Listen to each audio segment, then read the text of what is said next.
അതിനകത്ത് ഒരു ചെറിയ കുഞ്ഞിൻ്റെ മരണമാണ് കണ്ടത്. അബോർഷൻ എന്ന് പറയുമ്പോൾ വളരെ സിമ്പിൾ വേർഡിൽ നമ്മളങ്ങ് നിർത്തുകയാണ് അല്ലേ, അത് നമുക്ക് വേണ്ട. പക്ഷെ അങ്ങനെ ചെയ്യുന്നത് പോലെ ഒരു പാവമില്ല. ജനിച്ചെങ്കിൽ അതിനെ ജീവിക്കാനുള്ള ഒരു അനുവാദം കൊടുക്കണം. നിങ്ങളുടെ കൂടെ ബാധയുണ്ട് അല്ലെങ്കിൽ ബാധാദോഷമുണ്ട്, പലരുടെയും ജാതകങ്ങൾ നോക്കിക്കഴിഞ്ഞാൽ ആദ്യമേ പറയുന്നത് നിങ്ങൾക്ക് ബാധാദോഷമുണ്ട് എന്നാണ്. ഹൊറോസ്കോപ്പിൽ ഇല്ലാത്ത വിഷയങ്ങളാണ് അവർ അനുഭവിക്കുന്നതെങ്കിൽ അല്ലെങ്കിൽ നമ്മൾ പറയുന്ന കാര്യങ്ങളല്ല സംഭവിക്കുന്നത്. അവിടെ ഈ ഖബറടക്കം നടത്തുന്നുണ്ടായിരുന്നില്ല, പക്ഷേ ഇപ്പം അവിടെ ഇത് നടത്തുന്നുണ്ട്. ഈ പൂർവ്വജന്മവുമായിട്ട് കണക്ട് ചെയ്തിട്ടുള്ള ചില വിഷയങ്ങൾ ഞാൻ നേരത്തെ പറഞ്ഞില്ലേ, പൂർവ്വജന്മത്തിലെ ചില വിഷയങ്ങൾ നമ്മൾ റിപ്പീറ്റ് ആവാൻ ചാൻസ് ഉണ്ട്. ആത്മാവിൻ്റെ സാന്നിധ്യം കാണുന്ന നക്ഷത്രക്കാർ, ഒരുപാട് ജ്യോതിഷന്മാർ ഒരുപാട് ആളുകളെ പലപ്പോഴും ഭയപ്പെടുത്തുന്നത് അങ്ങനെയാണ്. നിങ്ങളുടെ കൂടെ ബാധയുണ്ട് അല്ലെങ്കിൽ ബാധാദോഷമുണ്ട്, പലരുടെയും ജാതകങ്ങൾ നോക്കിക്കഴിഞ്ഞാൽ ആദ്യമേ പറയുന്നത് നിങ്ങൾക്ക് ബാധാദോഷമുണ്ട് എന്നാണ്. യഥാർത്ഥത്തിൽ അങ്ങനെ ഒരു ബാധാദോഷമുണ്ടോ? ബാധാദോഷം അങ്ങനെയല്ല. ഇപ്പം ഈ ബാധ അല്ലെങ്കിൽ ഇങ്ങനെയുള്ള കാര്യ സാന്നിധ്യം അറിയുന്നതിനെ കുറിച്ച് ചോദിച്ചില്ലേ, അത് ഈ 8th ഹൗസും 12th ഹൗസും 8, 12 ഭാവങ്ങൾ ആക്റ്റീവായിട്ട് നിൽക്കുന്ന ആൾക്കാർക്ക് ഒത്തിരി ഇൻഡ്യൂഷൻസ് ഉണ്ടാവും. ഇങ്ങനെയുള്ള കാര്യങ്ങളിലോട്ടുള്ള അറിവുണ്ടായിരിക്കും. എന്ന് വെച്ചാൽ ചില ആൾക്കാർ ഈ സ്വപ്നം കാണുന്ന, നേരത്തെ കൂട്ടി സ്വപ്നം കാണുന്നു, കൂടുതൽ ഇൻഡ്യൂഷൻസ് ഉണ്ടാവുന്നു, അല്ലെങ്കിൽ നടക്കാൻ പോകുന്ന ഒരു കാര്യത്തെക്കുറിച്ച് ഒരുപാട് ഭയം ഉണ്ടാവുക, അങ്ങനെയൊക്കെ വരും. നടക്കാൻ പോകുന്നുണ്ട്, ഇങ്ങനെ ഒരു കാര്യം നടക്കാൻ പോകുന്നുണ്ടോ എന്നുള്ള ആകുലത ഉണ്ടാവുക. അവർക്കൊക്കെ 8, 12 സബ് കോൺഷ്യസ് മൈൻഡ് ആക്റ്റീവായിട്ടുള്ള ആൾക്കാർക്ക് ഇങ്ങനെയുള്ള ഒരു കാര്യം, ഈ ബാധ എന്നല്ല അതിന് പറയേണ്ടത്, ഈ സബ് കോൺഷ്യസ് മൈൻഡ് ആക്റ്റീവായി ഒത്തിരി ഇൻഡ്യൂഷൻസ് അവർക്ക് ഉണ്ടാകാനുള്ള ചാൻസ് ഉണ്ടെന്ന് പറയാൻ പറ്റും.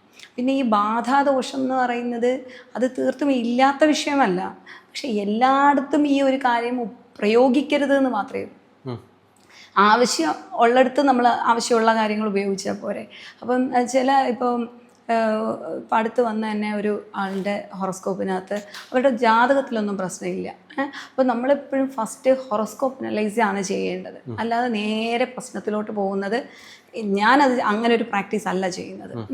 ആദ്യം ഹൊറോസ്കോപ്പ് അനലൈസ് ചെയ്ത് ഹൊറോസ്കോപ്പിൽ ഇല്ലാത്ത വിഷയങ്ങളാണ് അവർ അനുഭവിക്കുന്നതെങ്കിൽ അല്ലെങ്കിൽ നമ്മൾ പറയുന്ന കാര്യങ്ങളല്ല സംഭവിക്കുന്നത് എന്നുണ്ടെങ്കിൽ ആണ് അവിടെ അത് വേറെ എന്താണെന്നുള്ളൊരു ഫർദർ ഇൻവെസ്റ്റിഗേഷനായിട്ട് ഈ പ്രശ്നത്തിൽ നോക്കുന്നത്. അപ്പോൾ അതിൽ ഈ ഇടയ്ക്ക് വന്നൊരു കേസ് എന്ന് പറയുന്നത് അവർക്ക് ഒത്തിരി അഭിവൃദ്ധിയല്ല, എപ്പോഴും ഒരു ക്ഷയം സംഭവിച്ചുകൊണ്ടേ ഇരിക്കുന്നുണ്ട്.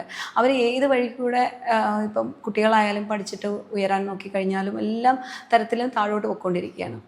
അപ്പോൾ അതിനകത്ത് നോക്കിയപ്പോഴേ ഈ പറഞ്ഞ പോലൊരു ബാധാദോഷം എന്ന് പറയുന്ന വിഷയമുണ്ട്. അത് കാരണം എന്താണെന്ന് വെച്ചാൽ അവരൊരു താമസിക്കുന്ന ഒരു മുസ്ലിം പള്ളിയുടെ അടുത്തായിട്ടാണ്.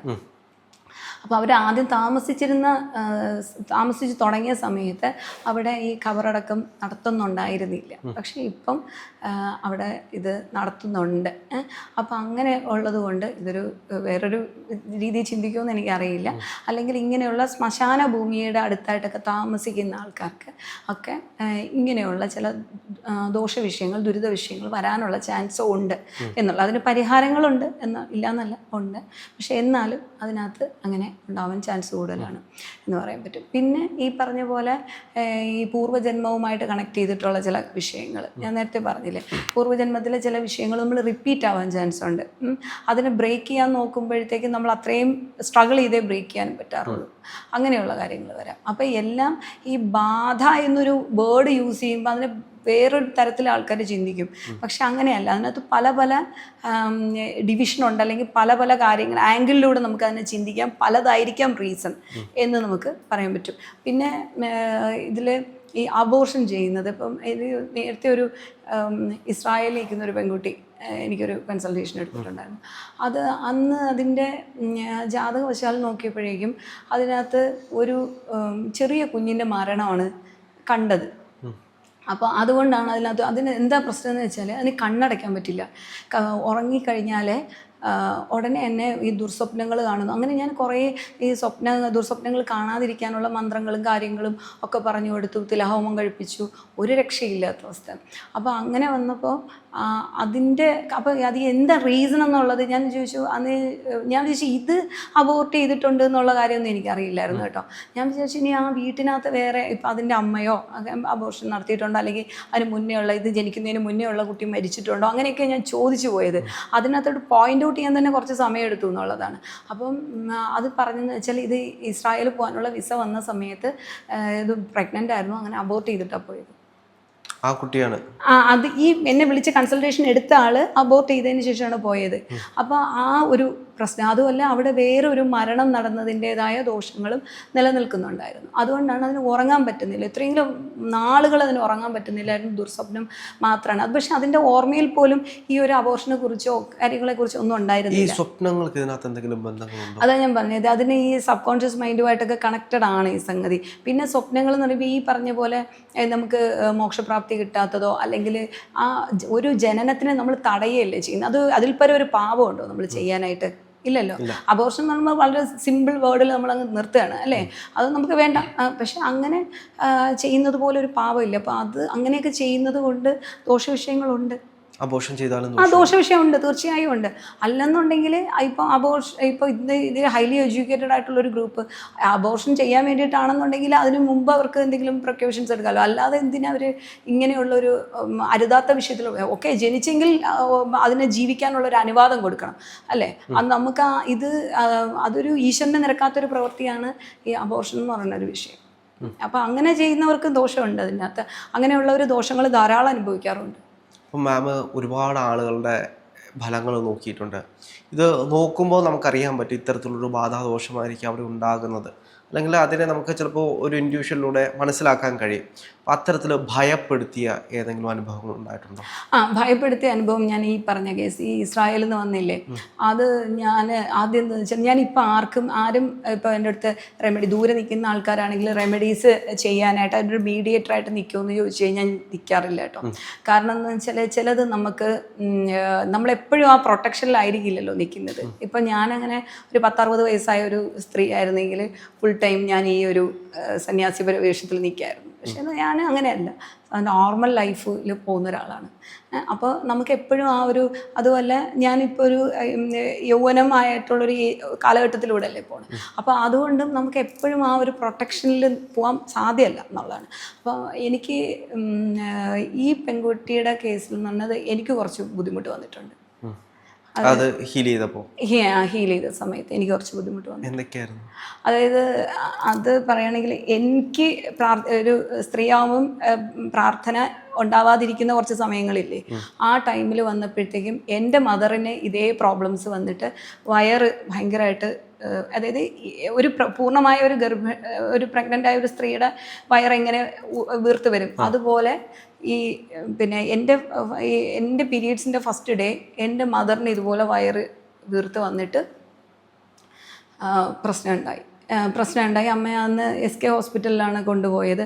അതിനകത്ത് അന്ന് ഇപ്പോൾ ക്രിയാറ്റിൻ വേരിയേഷൻ എന്നൊക്കെ പറയാം. അന്ന് ക്രിയാറ്റിൻ വേരിയേഷനോ വേറെ എന്താണ് പ്രോബ്ലം എന്നോ അവർക്കും കണ്ടുപിടിക്കാൻ പറ്റിയിട്ടില്ല. പക്ഷെ അന്ന് അതും ഒരു ദിവസം അഡ്മിറ്റായി കിടന്ന് പിന്നെ തിരിച്ചു വരികയാണ് ചെയ്തത്. പക്ഷെ അന്ന് തൊട്ട് അമ്മയ്ക്ക് ഹെൽത്ത് വൈസ് പ്രോബ്ലം ഉണ്ടായി, എൻ്റെ മദറിന്. പിന്നെ അതിനുശേഷം എൻ്റെ അമ്മയുടെ കേസിൽ ഞാനത് ഹീൽ ചെയ്ത് മാറ്റി എന്നുള്ള. പിന്നെ അതിനുശേഷം ഒരു 6-7 വർഷത്തിന് ശേഷമാണ് അമ്മ മരിക്കുന്നത് എൻ്റെ അമ്മ. പക്ഷെ അത് ഈ ഒരു വിഷയം കൊണ്ടൊന്നും അല്ല. പക്ഷെ ഫസ്റ്റ് ഒരു അറ്റാക്ക് എനിക്ക് അതിൽ ഉണ്ടായിട്ടുണ്ട്. അപ്പോൾ അത് നമ്മളെ പൂർണ്ണമായിട്ടും ബാധിച്ചു കഴിഞ്ഞാൽ നമ്മൾ എന്തെല്ലാം പ്രിക്കോഷൻസ് ആണ് എടുക്കുന്നത്? അതൊരു ഹീലർ എന്ന നിലയിൽ ഗ്രൗണ്ടിങ് ചെയ്യണം. ഗ്രൗണ്ടിങ് എന്ന് പറയുമ്പോഴത്തേക്കും അത് റേഖിയിൽ ഉള്ളൊരു കാര്യമാണ്. അത് പറയുമ്പോൾ മനസ്സിലാവും എന്താണ് ഗ്രൗണ്ടിങ് ചെയ്യണം.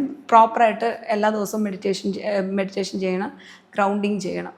പിന്നെ നമ്മൾ ഉപ്പുവെള്ളത്തിൽ കുളിക്കുക, അങ്ങനെയൊക്കെയുള്ള കുറച്ച് കാര്യങ്ങളില്ലേ. ഉപ്പുവെള്ളത്തിന് ഒരുപാട് പ്രത്യേകത. അതെ, നെഗറ്റിവിറ്റി മാറ്റുന്ന അതിന് അങ്ങനെ ഒരു ഹീലിംഗ് പവർ ഉപ്പുവെള്ളത്തിനുണ്ട്. അതിപ്പോൾ നമ്മളിപ്പോൾ ഹീലിംഗ് ചെയ്യുന്ന സമയത്തും കുറച്ച് കല്ലുപ്പ് നമ്മുടെ ഫ്രണ്ടിൽ വെച്ചിട്ട് ചെയ്യുന്നത് നല്ലത്. ഉപ്പ് വെള്ളത്തിൽ കുളിച്ചിട്ട് വന്ന് ഇപ്പം മെഡിറ്റേഷൻ ചെയ്യുന്നതിന് മുന്നേ ആയിട്ടായിരുന്നാലും ഒരാളിന് ഹീലിംഗ് കൊടുക്കുന്നതിന് മുന്നേ ആയിട്ടായിരുന്നാലും നമ്മൾ ഉപ്പ് വെള്ളത്തിൽ കുളിച്ചിട്ട് വന്നിരിക്കുന്നത്. ഒരു ഭയങ്കര ഉപ്പ് വെള്ളത്തിലല്ല പറയണേ, ഒരു 1-2-3 പരലുപ്പിട്ട് വെള്ളത്തിൽ നമ്മൾ കുളിച്ചിട്ട് വന്ന് മെഡിറ്റേഷൻ ചെയ്യുന്നതും. അത് മെഡിറ്റേഷൻ മാത്രമല്ല, ഞാനിപ്പോൾ ചെയ്യുന്ന ഈ ആസ്ട്രോളജി പ്രാക്ടീസ് ആയിരുന്നാലും അങ്ങനെയൊക്കെ തന്നെ ചെയ്യും. കാരണം വേറൊരാളുടെ പിന്നെ ഈ റേഖി ചെയ്തു പോകുമ്പം സ്വാഭാവികമായിട്ടും നമ്മൾ അവരുടെ പ്രോബ്ലംസ് നമ്മുടെ മനസ്സിനകത്തോട്ട് എടുക്കില്ല, അവിടെ വെച്ച് കട്ടായി പോകും. മറ്റത് അവരുടെ പ്രശ്നം നമ്മുടെ പ്രശ്നമായിട്ട് ചിലർ എടുക്കും. ആ എടുക്കുന്ന സമയത്ത് നമുക്ക് തട്ടുകേട് വരും. മറ്റേ കുട്ടിയുടെ കേസിൽ ഞാൻ അങ്ങനെ എടുത്തായിരുന്നു. നമ്മുടെ പ്രശ്നം പോലെ അതിന് എങ്ങനെയെങ്കിലും ആ സ്വപ്നം കാണുന്ന അവസ്ഥയിൽ ഒരു പെൺകുട്ടി എൻ്റെ മുന്നിൽ നിന്ന് ഇങ്ങനെ ഭയങ്കര ബുദ്ധിമുട്ടായിട്ട് പറയുന്ന സമയത്ത് അതിനെ എങ്ങനെയെങ്കിലും രക്ഷിച്ച് ഫ്രണ്ടിലോട്ട് കൊണ്ടുപോകണം എന്നല്ലേ വിചാരിക്കും. പിന്നെ അതൊരു പൂജ ചെയ്തിട്ടാ മാറ്റി. പിന്നെ ഇപ്പം അതിന് ഈ സ്വപ്നങ്ങൾ എന്ന് പറയുമ്പോൾ അത്രത്തോളം ക്രൂരമായിട്ടുള്ള സ്വപ്നങ്ങളായിരിക്കും. അതിന് ഉറങ്ങാൻ പറ്റില്ലായിരുന്നു. അതൊരു മെഡിക്കൽ പ്രൊഫഷനിലുള്ളൊരു കുട്ടിയാണ്. അതിന് ഉറങ്ങാൻ പറ്റില്ലായിരുന്നു. ഉറങ്ങാതിരുന്ന് കഴിഞ്ഞാൽ എൻ്റെ ഡ്യൂട്ടി ചെയ്യാൻ പറ്റില്ല. അത് ആകെപ്പാട് ഒരു ദിവസം നമ്മൾ ഉറക്കൊഴിഞ്ഞൊരു ദിവസം പിറ്റേ ദിവസം എങ്ങനെ ഇരിക്കും. ഈ സ്വപ്നങ്ങളുടെ പാറ്റേൺ എങ്ങനെയാണെന്ന് അത് ഭയപ്പെടുത്തുന്ന സ്വപ്നങ്ങളായിരുന്നു എന്നുള്ളതാണ് അത് പറയുന്നത്. അത് രക്തം അല്ലെങ്കിൽ അങ്ങനെയല്ല, അത് പിന്നെ എന്താണ് മലിനമായ കാര്യങ്ങൾ അങ്ങനെയൊക്കെ ഉള്ള കാര്യങ്ങളും ഭയപ്പെടുത്തുന്ന അറപ്പിക്കുന്ന സ്വപ്നങ്ങളൊക്കെ കാണും.